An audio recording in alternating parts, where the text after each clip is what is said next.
Good morning, everybody. How are we doing? I am Scott. That is Bo. That is Cricket. That is Kitten. And today is the first day of August, 2022. It is bright and early. What time is it? That's right, 7:45 in the morning on a Monday in Tampa, Florida. Sunny, blue sky, Tampa, Florida. Not too hot, not too cold. Some would say just right. Like a little bowl of porridge. We're going to start off with this lovely image because when we get to the video feed from me, it is not a lovely image. I had a rough night. I was having chest pain starting yesterday afternoon, and they continued well into the evening. And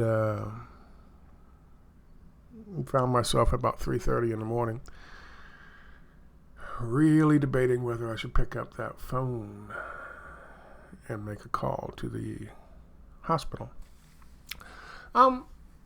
It's different when you live by yourself and you have a little fucking hovel and a bunch of little animals that depend on you and your hovel. The decision-making process for such things is tedious, and I should have gone. I should have called, and just I understand that. You can Scott tell me, Scott. You know the argument is simple, and I know you're right. What happens to me if something happens and I'm gone and nobody's around to take care of them? Well, that's true. However, what happens to me if I go there and I'm there for 3 or 4 days and there's nobody to take care of them while I'm gone? Or one of my neighbors steps up to walk Bo, and he does what he does and pulls as hard as he can when he gets on the leash, and they flip out and let go of him, and I lose my dog, and then 4 days later I've got to deal with sitting around this hovel without Bo because I made a phone call. When, since I'm here now talking to you, obviously I didn't need to. It's tough by yourself. If you're going to be dumb, you better be tough. If you're going to be poor, you better be tough, right? So that's my evening, which explains why I look like shit warmed over this morning.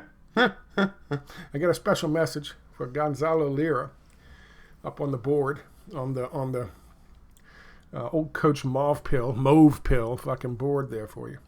Gonzalo, hope you're paying attention. You fucking cowardly piece of shit. Today we're going to talk about collaborators. I'm going to talk about the history of these people. And if you delve deep enough, some of these people, you will find interesting backgrounds, like, say, Prescott Bush. Look that guy up. You will see a thread running through this whole thing, and that thread is fascism, that thread is Nazism. And it is not a coincidence that all of this shit, a lot of this shit now, is coming to the forefront with the help of some Nazis that we have been cultivating, arming, training, and working with in Ukraine, who we gave the fucking green light to go bomb a bunch of Ukrainians because they speak Russian and they want to be separate, their own autonomous region, like the Kurdistan Autonomous Region in Iraq. By the way, Iraq is fucking coming unglued as well. Muqtada al-Sadr, I believe it was, or somebody over there is rousting the people up. They have taken the green zone. And that $1 billion fucking embassy we have over there, whatever it is, the $1 billion embassy is, of course, in London, but one of those is probably more than that, and all the shit that we've pumped into it in Iraq and Baghdad will probably fall relatively soon. The shit is crumbling. Their Nazi fucking shit is crumbling. And as this happens, as this unfolds, you're going to have apologists, you're going to have fucking collaborators, and you're going to have people of courage. And you'll be able to tell the difference relatively easily. Let me give you 2 examples here. Here's a guy who was picked up by the whole Max Blumenthal crowd and Jimmy Dore crowd, and oh, it's Gonzalo Lira. Oh my goodness. He's a hero. Said, what's his fucking name? Hinkle, whatever the fucking guy's name is. Hinkle. Whatever that dude's name is. Jackson Hinkle. Oh, what a hero he is. Here's what he said yesterday. Just to be clear, insofar as a conflict here in Ukraine is concerned, I am not on anyone's side. I'm not pro or anti anyone. All I want is to understand what actually happened, to understand the reasons for people's actions, and to minimize the loss of life. He's out there saving lives. Oh, Gonzalo Lira, he's saving lives by not blaming the people who are to blame for this fucking shit. What a fucking hero, huh, Jackson Hinkle? And all you motherfuckers who promoted this piece of shit. By the way, this piece of shit started scrubbing his website. Of all the manosphere shit that he was making a living off, because that's what his life had come down to, because he had fucked up and stolen and done all this shit to all these people. Here you go. Insofar, this is his peaks, from trials to peaks. That's how you measure life. Dartmouth. He attended Dartmouth. He did. He had to take a year and a semester off. Why? Because he was accused of date rape. He said he made movies and novels, real estate. He had a website where an investment guy gave advice, and he was getting money every fucking month. And the guy was pissed off at him, so he said, stop, take it down. I'm done with you. And he didn't. And he left it up as long as he could, milking money off of somebody else's name. That's Gonzalo Lira. We call him Cockroach Pill. And he was front and center. The hero, going to tell you the story. And now, here he is. What was the story? At first his story was Russia invaded because they wanted to take fucking territory in Ukraine. That was the story to start with. That's the very first time he came out and did an interview. And I called him out on that bullshit. Since then, he's said that Russia's going to take half of Ukraine. Since then, he said that Russia's plan was to kill off Zelensky and then install a pro-fucking Moscow puppet regime. I called him out on that a month ago. Now he says, oh, look at that. It's the Americans who are going to kill him. Yeah, that's what I said a month and a half ago. But here he is. Supposedly taken by the FSB for a week, where he went silent. Then he came back and go, oh, I don't have control of my old fucking social media anymore, but which means he scrubbed it. He scrubbed it because it didn't fit with the new crowd he was getting and the attention he was getting from people like Jackson Hinkle and all the rest and that bullshit fake fucking alt-left crowd, that fake independent crowd. He was a collaborator. He knew it was happening. He scrubbed his stuff up mid-December. He knew it was happening, and he knew he had been tapped to be the guy on the ground. A man who, by the way, was a huge fan of Augusto Pinochet, another fucking fascist and Nazi, if you want to call him that. That's one way to go. Another way to go would be, I don't know, Patrick Lancaster.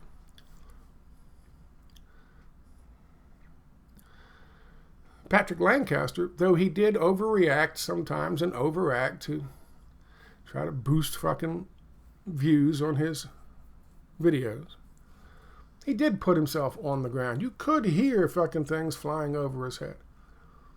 He put himself on the ground. He talked to people. He didn't just sit there and run his mouth in what appeared to be a hotel room, like Gonzalo Lira did. And he told people the truth, and he showed people the truth, and he let people tell people the truth. And what did that get him? Is he sitting there going, oh, I'm not taking any sides? That's 1, 2, 3 days. In 3 days, he's getting all these fucking messages. They're going to rape his wife in front of him, kill him and his family, calling him maggots. Going to rape his wife and put a Ukrainian baby in her. That's the fucking kinds of people we're talking about. The same kinds of people that, by the way, Sean Penn said, if we allow our Nazi partners to fight alone, our soul as America is lost. That's right.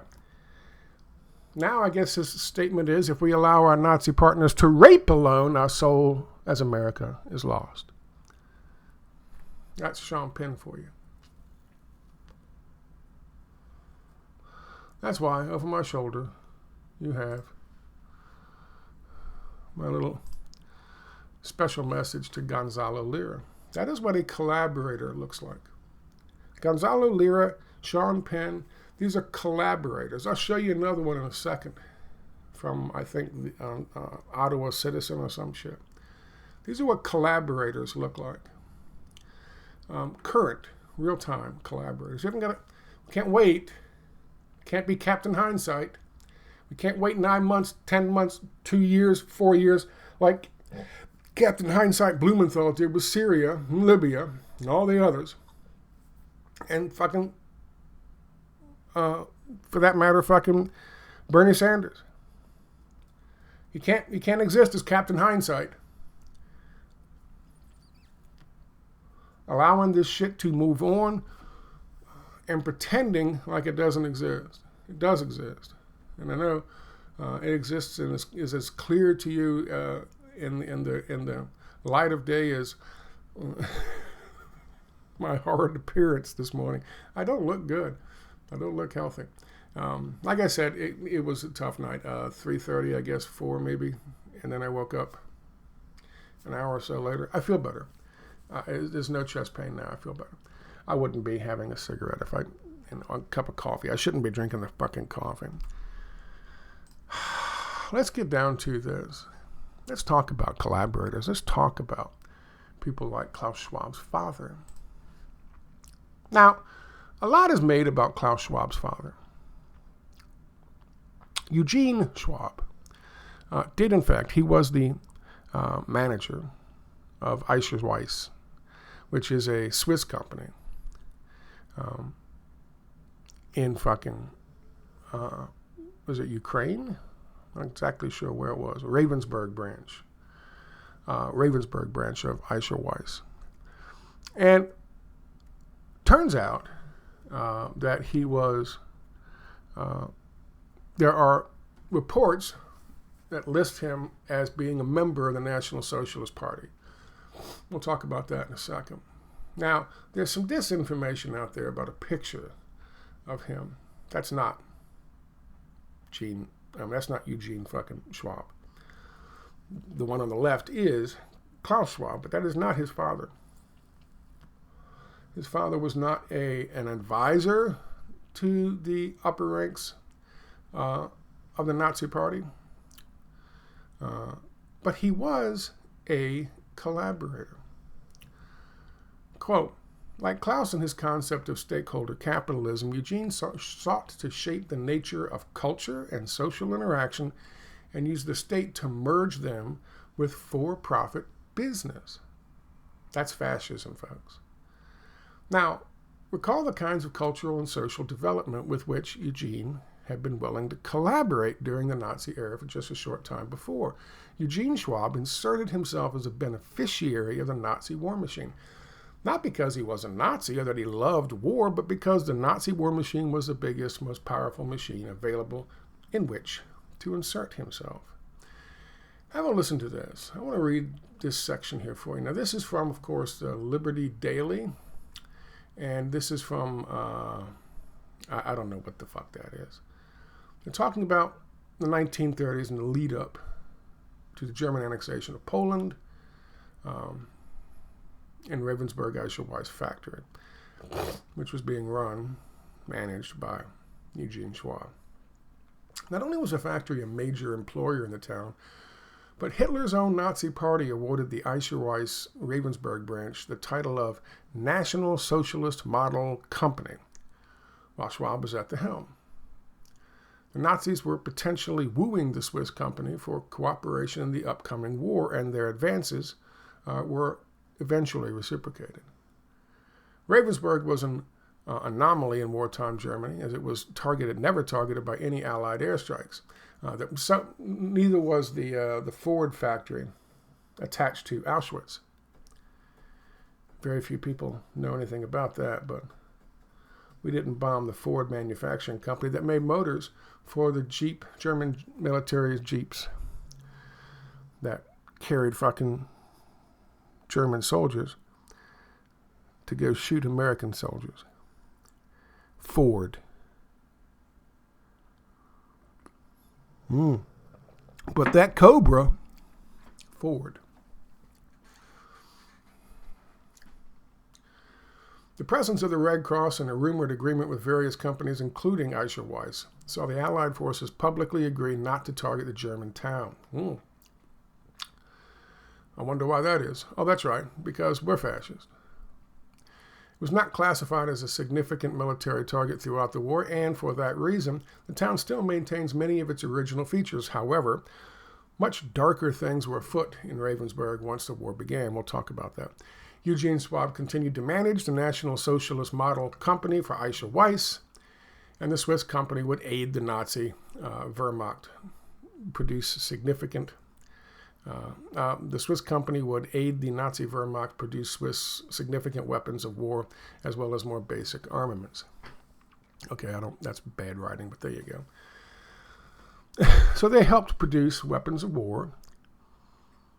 They also worked on a hydroelectric dam and were working on projects like that. And they had big plans for that.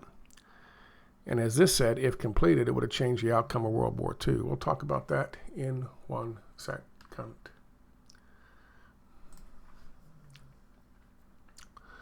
This is also an article from Newsweek talking about his father. This is not conspiracy theory stuff. This is not tinfoil hat stuff. This is the truth about Eicher-Weiss. The truth about Eugene Schwab. Have a listen. Newsweek. Of what little information is available online, this guy, who is a picture I showed you before that's been said as claimed to be Eugene Schwab, is not. Was born in 1892 and died in 1850, possibly in Soviet captivity. Some sources claim he was awarded the German Cross and obtained the rank of General Major. Other spellings of his forename include Walther and Walther. Klaus Schwab's father, on the other hand, was the managing director of a subsidiary of Zurich-based engineering firm Eicher-Weiss. The history of Eugene's relationship with Nazism in general is complex. But there's no evidence of ties to high-ranking German leadership, particularly Hitler, which, again, is a statement without, it's kind of a statement. There's no substantive evidence of ties to high-ranking German leadership, but there is some evidence. But they don't give it a lot of substance. I'm sorry, guys. Like I said, I'm tired. A fact check by accredited German journalist DPA used denazification records to uncover Eugene Schwab as a member of some National Socialist organizations. But that alone does not prove any relationship to German high command or a belief in Nazi ideology. No, it doesn't. But the National Socialist organizations were Nazis. And so was he. Because I want you to have a listen. This is why they were given the National Socialist Model Award, the company being run by Klaus Schwab's father, who, by the way, had the same ideology that he taught his fucking son. While the Eicher Weiss branch in Ravensburg, Germany, which Eugene managed, used prisoners of war and forced laborers, it's not clear whether the company was forced to do so by the Nazis because of lack of workers. Right. Were they forced to do it by the Nazis? Were they forced to make that money with cheap slave labor from concentration camps? Jews, gays, Roma, socialists, professors, working as slaves to make fucking all that fucking money without paying any labor. Were they forced to do it? Or was it because they couldn't find enough workers to keep the factory open making weapons for Germany to use to kill Americans, Soviets, Poles, Czechoslovakians, English, French? Similarly, while Eicher Weiss made a turbine for a Norwegian hydroelectric power station used in the construction of an experimental reactor from military-use plutonium, whether the Ravensburg branch did so as well is not clear. At the end of the Second World War, the German attempt to remove Nazis and Nazism from public life, Schwab was acquitted before a committee investigating prominent public figures. Gee, I wonder why he was acquitted. I'll tell you why he was acquitted. He bought his way out. That's why he was acquitted. That's why a lot of them were acquitted and got away.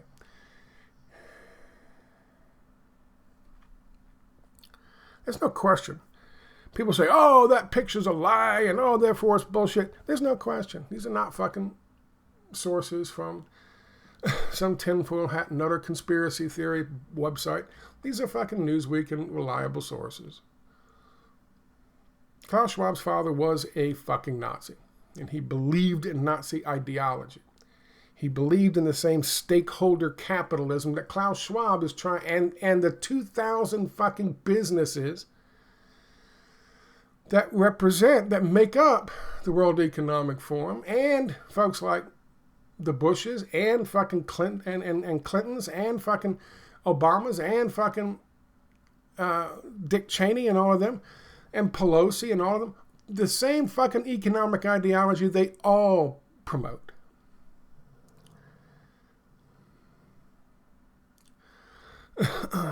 There's no question. That's who he was. And that's what influenced Klaus Schwab. What influenced Chrystia Freeland? Back in 2017, now, of course, people are trying to say now it's all disinformation, it's Russia disinformation. Chrystia Freeland's granddad was a Nazi collaborator, and there's no question about this. And in some ways, he didn't profit. Well, I guess he profited from it because he wasn't killed. I guess he profited from it because he was able to move freely about in the ranks of the fucking Nazi party and profit while people were being rounded up. He was a Nazi collaborator, her grandfather. And she tried for a long time to pretend that he wasn't, to say it was all Russian disinformation. She's foreign affairs minister for Canada. She's like our Secretary of State.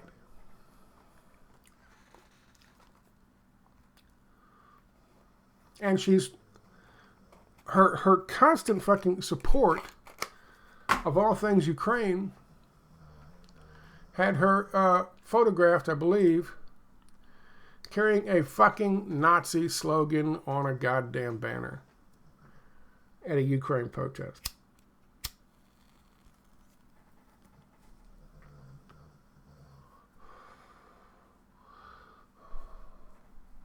Here's a story with her grandfather. Quote, the news conference on Monday by Foreign Affairs Minister Chrystia Freeland was interesting not for the announcement that Canada was extending its training mission to Ukraine, a training mission to Ukraine to support the fucking Nazis and train the Nazis in 2017. Oh yeah, Russia did it all by themselves out of the blue. they were training Nazis in 2017. But for the questions and answers about the minister's grandfather, there's been a number of articles circulating about Freeland's Ukrainian grandfather, Michael Chromiak, and his ties to the Nazis. Some of those articles have appeared on pro-Russian websites. Freeland, who strongly supports Ukraine and is a major critic of Russia's seizure of the Crimea, which, by the way, it was a vote in a referendum, not a seizure, suggested to journalists that the articles about her grandfather were part of a Russian disinformation campaign. American officials have publicly said, and even Angela Merkel has publicly said, that there were efforts on the Russian side to destabilize Western democracies. What did we talk about yesterday in the video? And I think it shouldn't come as a surprise if these same efforts were used against Canada. Freeland told reporters after they raised questions about the articles about her grandfather. The Globe and Mail also reported that an official in Freeland's office denied the minister's grandfather was a Nazi collaborator. In addition, the claims were dismissed outright by those Canadian-Ukrainian community. It's continued Russian modus operandi that they have. Paul Grod, president of Canadian-Ukrainian Congress, told the Globe and Mail. Fake news, disinformation, and targeting different individuals. It is just so outlandish when you hear some of these allegations, whether they are directed at Minister Freeland or others. Well, actually, it isn't so outlandish. Michael Chromiak was a Nazi collaborator, and she is a fucking liar. And she's known before that for over 2 decades. In fact, she probably knew when she was growing up and a child.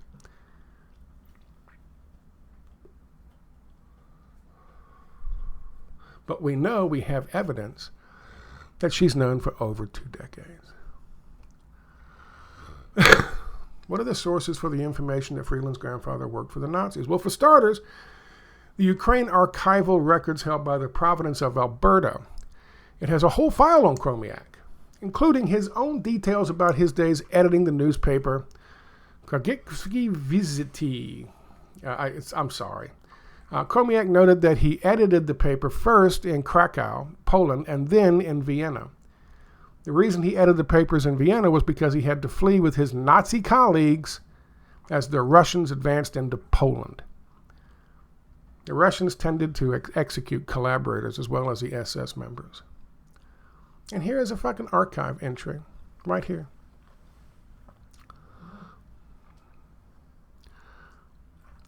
He was in Krakow when they set up concentration camps.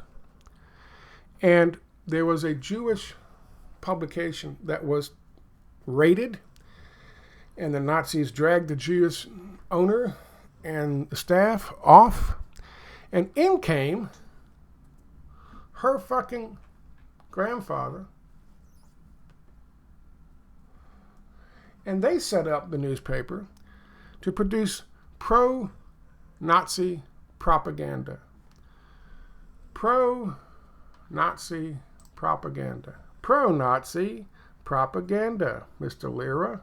Pro-Nazi propaganda.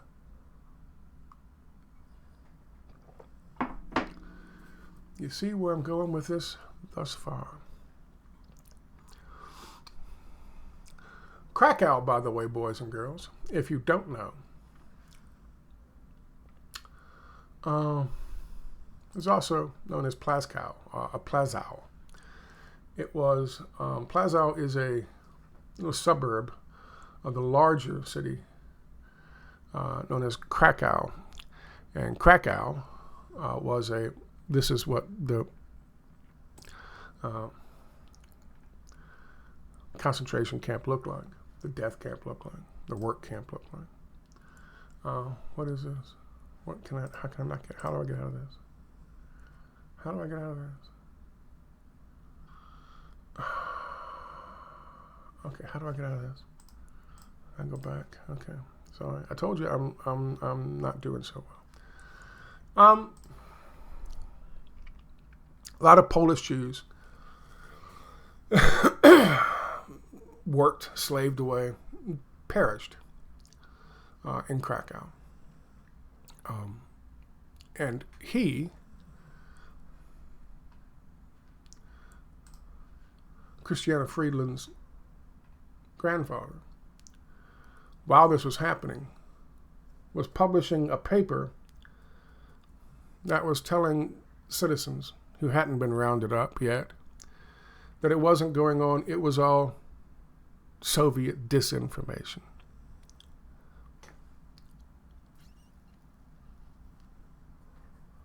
Are you with me so far?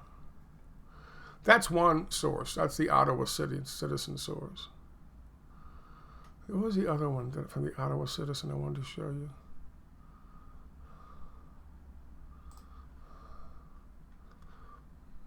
This is from Toronto 99. Don't know how good this is, but the Globe and Mail one,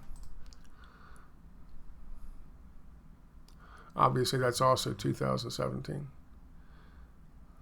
She clearly knew since very early on who he was.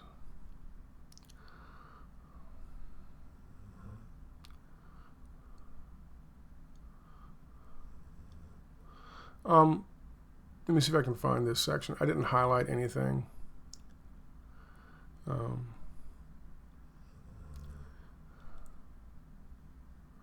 I'm just trying to see if I can find what I wanted to find.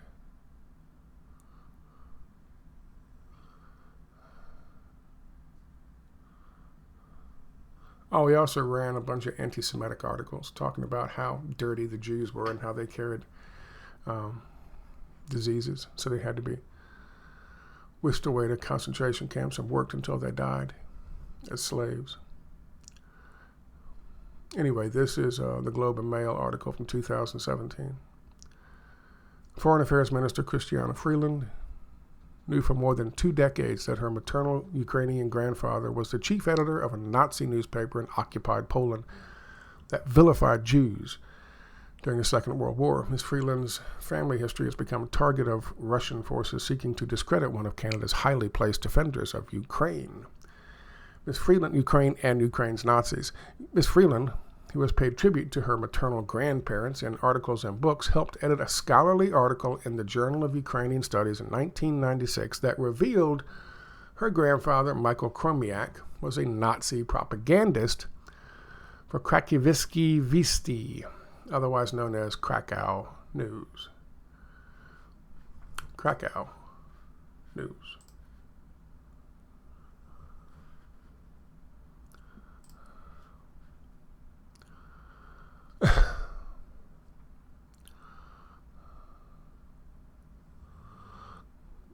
Krakowski, I don't know. I know I'm not pronouncing that right. I'm sorry.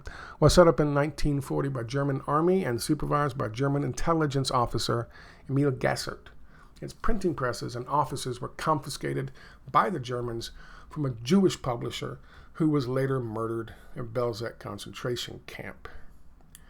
The article titled Krakowski Visti and the Jews, 1943, a contribution of Ukrainian-Jewish relations during the Second World War, was written by Miss Freeland's uncle, Jean-Paul Himka, now Professor Emeritus at the University of Alberta.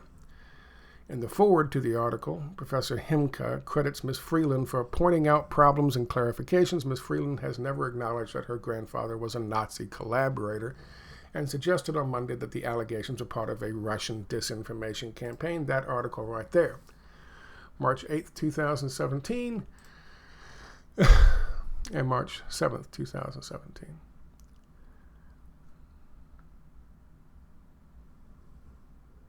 Clearly, without any question, her family, she's descendant of,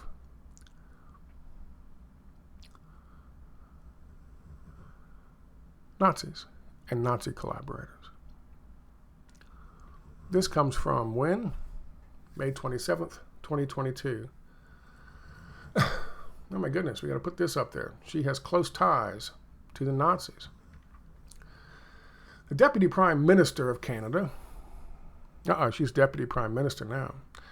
Deputy Prime Minister of Canada has close family ties to Nazis. Freeland knew for over 2 decades that her Ukrainian grandfather was the editor of Nazi propaganda rag in Poland.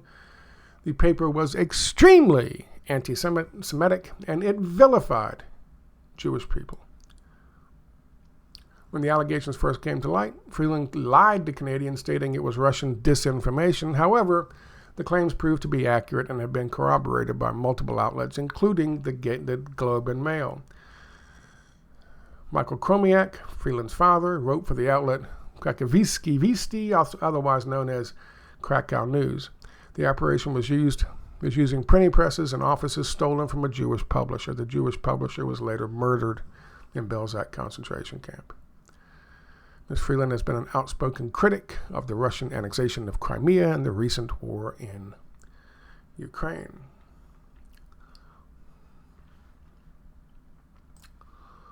Collaborators, journalists. There's a difference.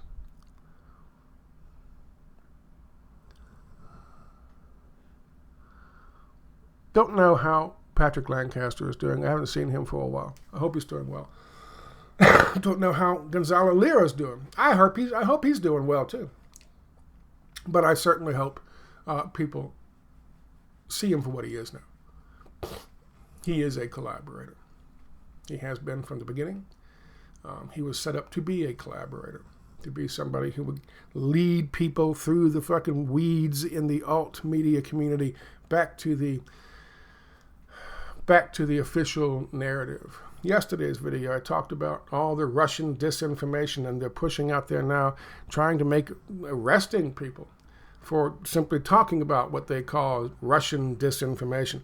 I'm sure up in Canada, they'll be happy to fucking do that for Ms. Freeland, so they can get the interwebs scrubbed up and keep people like myself and yourself from talking about these things. However, when that happens,